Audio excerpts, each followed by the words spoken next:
Discuss చేసుకుంటున్నారు. Once again, good morning. So ఈరోజు చాలా అంటే చాలా హ్యాపీగా ఉంది. ఎంత హ్యాపీగా ఉందంటే సీతమ్మ వాకిట్లో సిరిమల్లి చెట్టు అనే సినిమాలో మన విక్టర్ వెంకటేష్ ఎక్కడికి వెళ్ళా అందరూ ఏమడుగుతారు, ఏం చేస్తున్నావు అని అడుగుతారు కదా. నా పరిస్థితి కూడా అంతే ఉంది. వెస్టింజ్ మీటింగ్ ఎక్కడికి వెళ్ళా యూసీడీ ఎప్పుడు అని అడిగేవాళ్ళు అందరూ. సో ఇప్పుడు ఆ వారం పోయింది యూసీడీ అనేది. Next sir youth icon DCD UCD ఎప్పుడైనా అప్పుడే మొదలు పెట్టేశారు. సో చాలా అంటే చాలా హ్యాపీగా ఉంది. ముందుగా అందరికీ నూతన సంవత్సర శుభాకాంక్షలు. సో నేను ఈ స్టేజ్ మీద థ్యాంక్స్ చెప్పాల్సిన వ్యక్తులు చాలా మంది ఉన్నారు. ఎందుకంటే అంత ఆశావాషిగా ఈ స్టేజ్ మీద అయితే రాలేదు.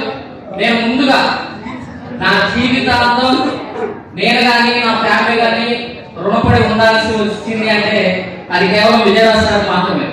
అందుకే ఫస్ట్ ఆఫ్ ఆల్ విజయరాజ్ సార్ని పాదాభివందనం చేసుకుంటున్నాను. దాంతోపాటు నేను ఈ స్టేజ్ మీద నుంచోడానికి ముఖ్య కారణమైన నా బిజినెస్ పార్ట్నర్స్, నా టీంలో ఒక్క సప్పు కొని ఆ వచ్చిన పీవీ ద్వారా అయినా సరే నేను ఇక్కడ కూర్చోడానికి కారణమైన ఎవ్రీ డౌన్ లైన్ కి లైఫ్ లైన్స్ అందరికీ కూడా వాళ్ళకి కూడా పాదాభివందనం చేసుకుంటున్నా. ఇక్కడ ఉన్న వాళ్ళకి నేను వాళ్ళకి అందరికీ కూడా. అంతేకాకుండా ముఖ్యంగా నాకు జన్మనిస్తున్న నా తల్లిదండ్రులకు ఈ రోజు రాలేకపోయినా పాప చాలా ఫీల్ అవుతున్నారు. ఈ రోజు వద్దాం అనుకుంది. మా వైఫ్ కి కూడా థ్యాంక్స్ చెప్పుకుంటూ సో వన్స్ అగైన్ అందరికీ గుడ్ మార్నింగ్. నేను వెస్టింజ్ లోకి వచ్చి 6 years అవుతుందండి. సో 6 years దాటిపోయింది. బిఫోర్ వెస్టింజ్ నా బీటెక్ కంప్లీట్ అయిపోయింది. బీటెక్ కంప్లీట్ అయిపోయిన తర్వాత అందరిలాగానే చాలా రకాల జాబ్స్ అనేది చేయడం జరిగింది. ఖమ్మం కలెక్టరేట్ లో అవుట్ సోర్సింగ్ డిపార్ట్మెంట్ లో పనిచేయడం జరిగింది. అక్కడ డబ్బులు సరిపోక సార్ చెప్పినట్లు ఖమ్మం గ్రానైట్ ఫ్యాక్టరీలో రోజుకి 500 రూపాయలకి డబ్బులు ఎక్కువ వస్తాయంటే అక్కడ కూడా మానేసి గ్రానైట్ ఫ్యాక్టరీలో కూడా చేయడం జరిగింది డైలీ వేజ్ వర్క్ గా.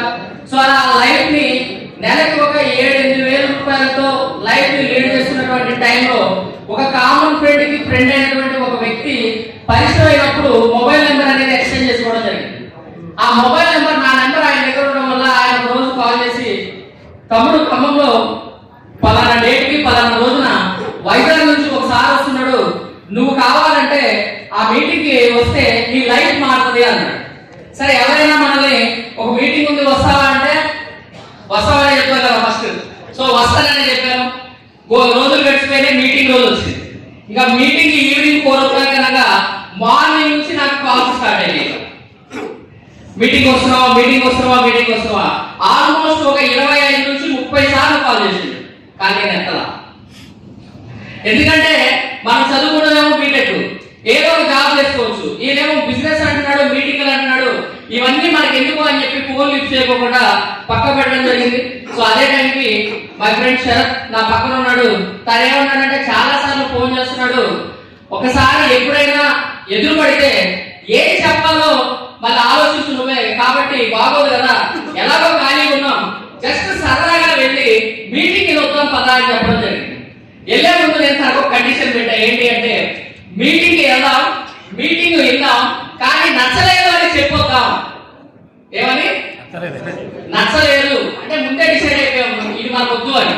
మీటింగ్ వెళ్దాం వెళ్ళి బాబు నువ్వు మాకు ఫోన్ చేయొద్దు, మాకు ఇక ఈ బిజినెస్ వద్దు అని చెప్పొద్దాము, వీడి పేరా ఇంటర్తో విరిగిపోతాయి అని చెప్పి మీటింగ్ వెళ్ళడం జరిగింది. సో మీటింగ్ వెళ్ళాం. ఈ రోజు మీటింగ్ స్టార్ట్ అయినప్పుడు ఏదైతే చెప్పారో ఫోన్ స్విచ్ ఆఫ్ చేయండి, సైలెంట్ లో పెట్టండి అంటే మరి దేవుడు ఎందుకు ఆ రోజు అంత బుద్ధి ఇచ్చిండో తెలియదు కానీ ఫోన్ అయితే స్విచ్ ఆఫ్ చేసి ఫోన్ స్విచ్ ఆఫ్ చేసి ఫ్రంట్ లైన్ లో కూర్చున్నాం.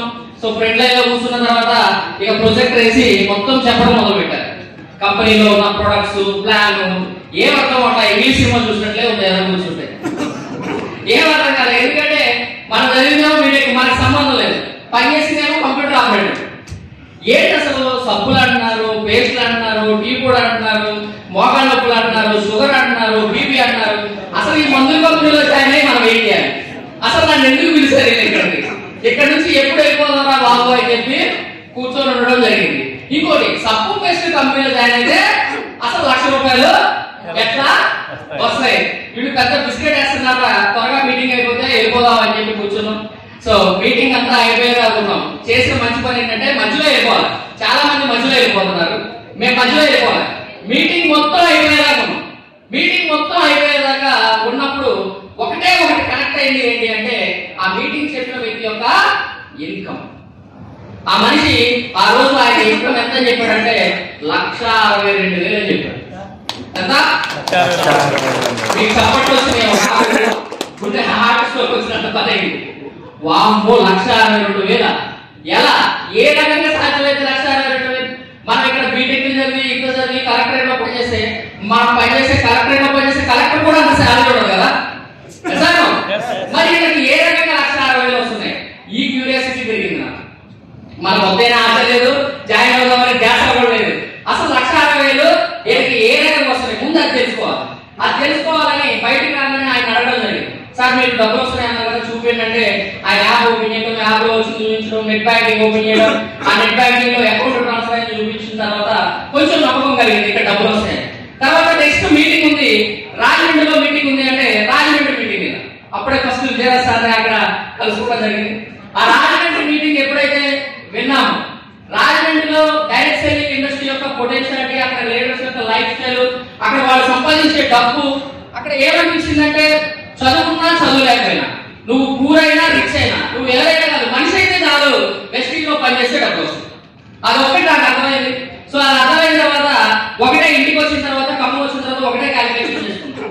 అసలు మనం బీటెక్ చదివాం, ఒక 4 సంవత్సరాలు కలెక్టరేట్ లో జాబ్ చేసాం, 8,000 నుంచి 12,000 అయింది, సంవత్సరానికి 1,000 రూపాయలు పెరిగింది. అసలు చచ్చిపోయే లోపు 1,00,000 రూపాయలు మన అకౌంట్ లో పడతాయా పని చేస్తే? ఇది నేను అనుకున్న ఫస్ట్ మాట ఇదే. నేను చచ్చిపోయే లోపు జాబ్ చేస్తే నా అకౌంట్ లో 1,00,000 రూపాయల శాలరీ మంత్లీ అనేది పడిందా? అవకాశం ఉందా? ఉందా? మరి లేనప్పుడు అక్కడే పని చేయడం కంటే ఇక్కడ అవకాశం ఉంది, డైరెక్ట్ గా మీటింగ్స్ కి వెళ్ళి చూసి వచ్చాం కాబట్టి సో ఇక్కడ అవకాశం ఉన్న దగ్గర మనం వినియోగించుకుందాం అని చెప్పి ఒక 1 year పాటు ట్రై చేద్దామని జాబ్ రిజైన్ చేసి వెస్టిజ్ లోకి రావడం జరిగింది. అలా వెస్టిజ్ లోకి వచ్చినటువంటి ఇక జాబ్ రిజైన్ చేసినప్పుడు చాలా గొడవలు అయినాయి ఇంట్లో.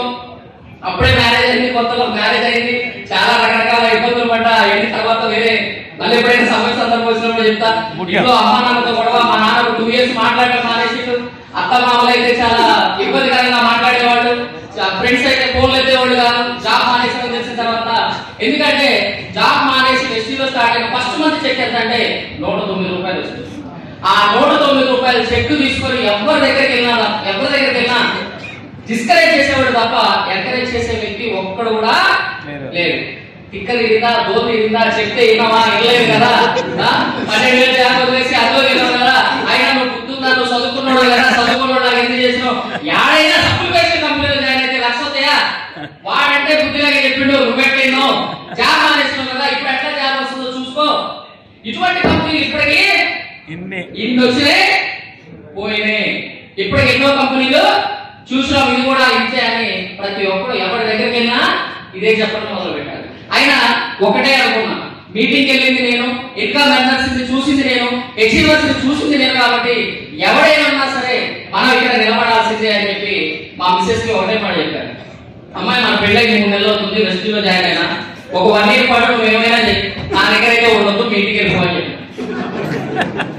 నిజం, 1 year పాటు నా దగ్గర వద్దు, మీటింగ్ వెళ్ళిపోవాలని చెప్పిన. డైరెక్ట్ గా అమ్మాయిని తీసుకెళ్లి మా అత్తయ్య మా మావయ్య వాళ్ళ ఇంట్లో దింపేసి 1 year తర్వాత వచ్చి మీ అమ్మాయిని తీసుకెళ్తా, అప్పటిదాకా నన్ను డిస్టర్బ్ చేయదు అని చెప్పి అట్లా పనిచేసుకుంటూ silver director, gold director, star, diamond, crown లో హైయెస్ట్ చెక్ తీసుకున్నది ఎంత అంటే 2,17,940. మీ అందరి సహాయ సహకారాలతో, విజయరాజ్ గారి సహాయ సహకారాలతో యూసీడీ లెవెల్ అనేది కంప్లీట్ చేసుకోవడం జరిగింది. సో మంచి చెక్ వస్తుంది అనుకుంటున్నా. సో ఇక్కడ నేను తీసుకున్నది చాలా అంటే చిన్న సక్సెస్. ఈ చిన్న సక్సెస్ లో నాకు తోడైన ప్రతి ఒక్కరికి, పేరున ప్రతి ఒక్కరికి నా పాదాభివందనం చేసుకుంటూ ఈ రోజు నాకు ఈ అవకాశం ఇచ్చిన అందరికి కూడా థ్యాంక్స్ చెప్పుకుంటూ థ్యాంక్ యూ, నమస్తే, థ్యాంక్ యూ.